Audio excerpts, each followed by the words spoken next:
तुझ्या पूज्य आणि पवित्र चरणी उज्जैनी नरेश राजा अभिनंदन. शतशः प्रणाम शतशः प्रणाम शतशः प्रणाम. अहो भाग्य माझं माझ्या विद्याचा कुसुमा धन्य करण्याकरिता या अभिनंदनने मातेच्या हिरण्य गर्भापासून जन्म घेतला. त्या माझ्या मातृ पितृदेवतेलाही माझा नमस्कार. या विश्वाच्या ठाई स्वयंभू मनुच्या साह्यानं अखिल विश्वाची निर्मिती झाली आणि ज्या स्वयंभू मनुच्या साह्याने अखिल विश्वाची निर्मिती झाली त्याच वेळी 14 ब्रह्मांडाचे पिता ब्रह्मदेवांनी स्वतःच्या जन्माला आले. ब्रह्मदेवांच्या उसळ्या पायाच्या अंगातून शूद्र जन्माला आले. ब्राह्मण क्षत्रिय वैश्य आणि शूद्र असे 4 वर्ण या विश्वाच्या ठाई स्थापन झाले आणि या चतुर्वर्णापैकी द्वितीय वर्ण तो म्हणजे क्षत्रिय वर्ण होय. आणि या क्षत्रिय वर्णात राजा अभिनंदनचा जन्म झालाय. मग भगवंता मिळालेला हा नररूपी तुझ्या कृपेनं लेख या विश्वाच्या साठी मला झुजवायचा आहे. या अबाल नृत्य जनतेसाठी मला झुजवायचा आहे. शैले शैलेन माणिक्यम नमोदिकम गजय गजे साधो नमिरते सौरक्षम चंद्रांगावर. या विश्वाच्या ठाई अथांग पसरलेल्या अरण्यात प्रत्येक अरण्यात चंदनवृक्ष सापडतो अशाचाही भाग नव्हे. अगदी त्याचप्रमाणे पसरलेल्या अथांग सागरातील प्रत्येक शिरल्यात मोती सापडतो अशाचाही भाग नव्हे. अगदी त्याच प्रकारे प्रत्येक राज्याचा राजकर्ता हा उत्तराई ठरतो अशाचाही भाग नव्हे. मग भगवंता तो उतराई ठरून माझ्या नावाचा ध्वज या विश्वाच्या ठाई उंच अशा टेकडीवर आहे आणि तोच देवा भगवंता माझ्यातून कार्य करताय. आणि ते कार्य म्हणजे कोणतं असेल तर मिळालेला मनुष्य रूपी देह या विश्वाच्या ठाई मनुष्य प्राण्यांच्या सेवेसाठी मला झिजवायचा आहे. प्रत्येक मनुष्य प्राण्याचा जो जन्म झालाय ना तो 4 ऋण फेडण्यासाठी. आणि ती 4 ऋण म्हणजे कोणते असतील?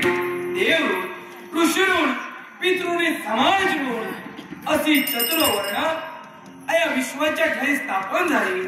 आणि 4 ऋण फेडण्यासाठी प्रत्येक मनुष्य प्राण्याचा जन्म होतोय.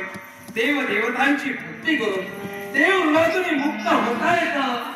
अगदी त्याच प्रकारे ऋषी माणसाला दान धर्म करून ऋषी ऋणातून मुक्त होता येतं. ज्या समाजात आपण जन्माला आले त्या समाजाचं आपण काहीतरी देणं असतं. या उदात्त हेतून वावरणं आणि समाजाला सहकार्य करणं त्यातून समाज ऋणातून मुक्तता होते. राहता राहिला तो पितृऋण. ज्या मातेने स्वतःच्या हिरण्य गर्भापासून ज्या पुत्राला जन्म दिला आहे, ज्या पित्यानं स्वतःच्या कटी खांद्यावर लेकराला दिला आहे, सत्तत्वाचं बाळ कडून बाजून या अखिल विश्वाचा चित्रपट दाखवला आहे. त्या माता पित्याची सेवा करून पितृऋणातून मुक्त होता येतं. आणि या 4 ऋणातून मुक्त झाल्यानंतर भू भुव स्वा मा जलद पाणी सत्व अशी सप्तलोक पार करून मोक्ष पदाच्या प्राप्तीसाठी मनुष्य प्राणी उतराई ठेवले. भगवंता मिळालेला नरूपी देह माझ्या साऱ्या जनतेच्या लक्षणासाठी मला झिजवायचं आहे. भगवंता ते म्हणतोय तुझा कृपा आणि मंगलमय तो प्रभू शांती दे.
रे